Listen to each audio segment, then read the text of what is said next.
आज की क्लास में हम डिस्कस करेंगे बेसिक प्रॉपर्टीज ऑफ चार्ज। सो पहली प्रॉपर्टी बेसिक जो आती है वो आती है हमारी एडिटिव प्रॉपर्टी।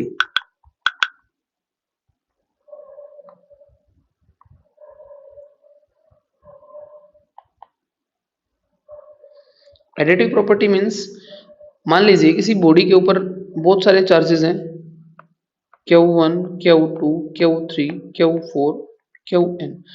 सो जो Q नेट रहेगा बेटा वो क्या रहेगा, Q1, Q2, Q3, Qn। और इसको हम लिख सकते हैं Q net is equals to summation of I is equals to 1, I is equal to n Qi। हम कह सकते हैं it is algebraic sum of all charges. और स्केलरली जब मैं चार्ज को ऐड कर दूं तो उसको हम क्या बोलते हैं, एडिटिव प्रॉपर्टी। सेकंड प्रॉपर्टी आती है हमारी conservation of charge.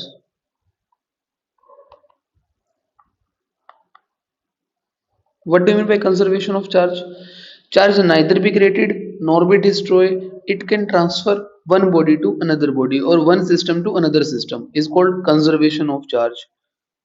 Third property जो हमारी इंपॉर्टेंट प्रॉपर्टी जिसको हम बोलते हैं quantization of charge.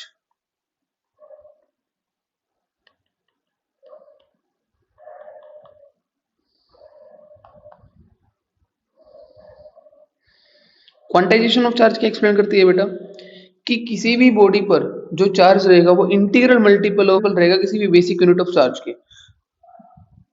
Quantization of charge explain करता है बेटा, कोई भी बॉडी है उस पर जो चार्ज रहेगा, नेट चार्ज जो रहेगा वो इंटीग्रल मल्टीपल रहेगा उसकी बेसिक यूनिट ऑफ चार्ज के। कैसे हम कह सकते हैं, क्वांटाइजेशन ऑफ चार्ज को रिप्रेजेंट करते हैं बेटा हम क्यू से, which is equals to plus minus N E. This is your quantization of charge. Here q is quantization of charge, n represents integer and e represents charge of electron.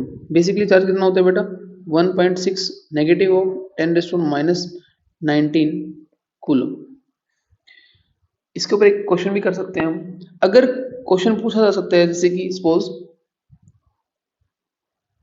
Calculate number of charge particles, हमें number of charge particle निकालने हैं इन 1 coulomb.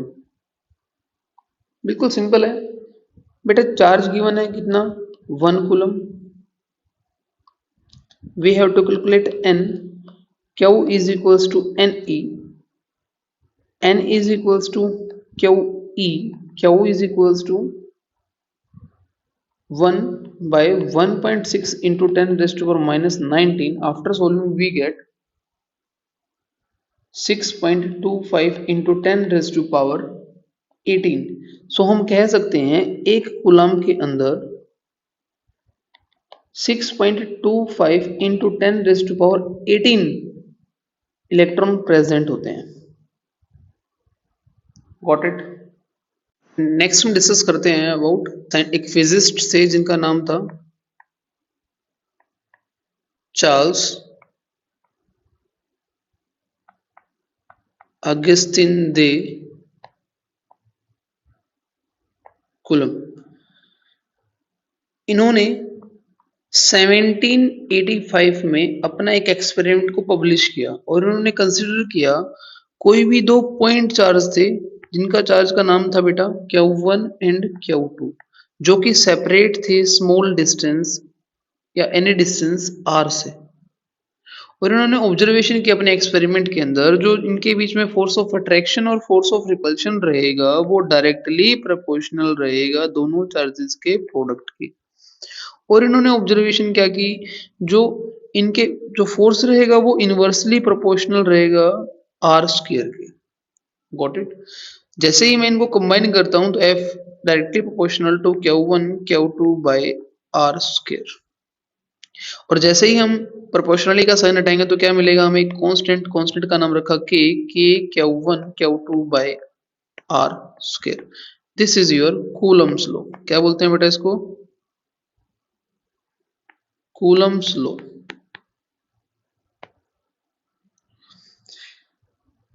What do you mean by K?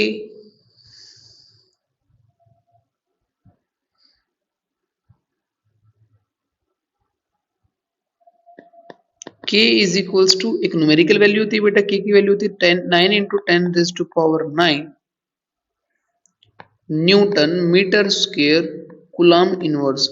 ठीक है, और k को अगर मैं थोड़ा सा अच्छे से लिखना चाहूँ तो ऐसे लिख सकता हूँ 1/4πε0। What is this?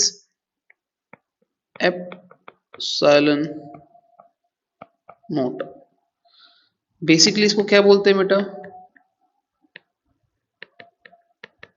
Permittivity for free space. क्या बोलते हैं? Permittivity for free space. और एप्सिलॉन नॉट की वैल्यू कितनी होती है बेटा?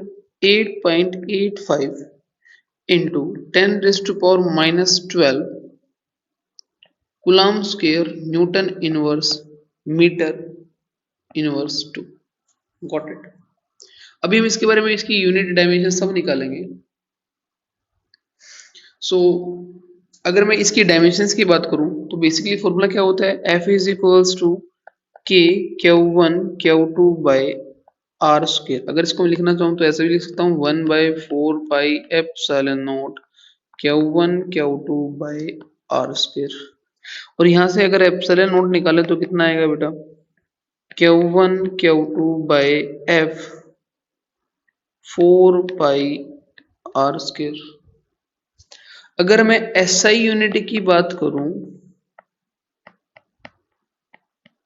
तो देखें, चार्ज की SI यूनिट क्या होती है बेटा? कूलम। सेकंड चार्ज की यूनिट भी क्या रहेगी? कूलम। फोर्स की यूनिट क्या रहती है? Newton. 4 pi is a constant. R की यूनिट क्या होती है? Meter square. तो SI unit of epsilon naught कितनी बन गई बेटा? C square newton inverse metre inverse 2। Got it?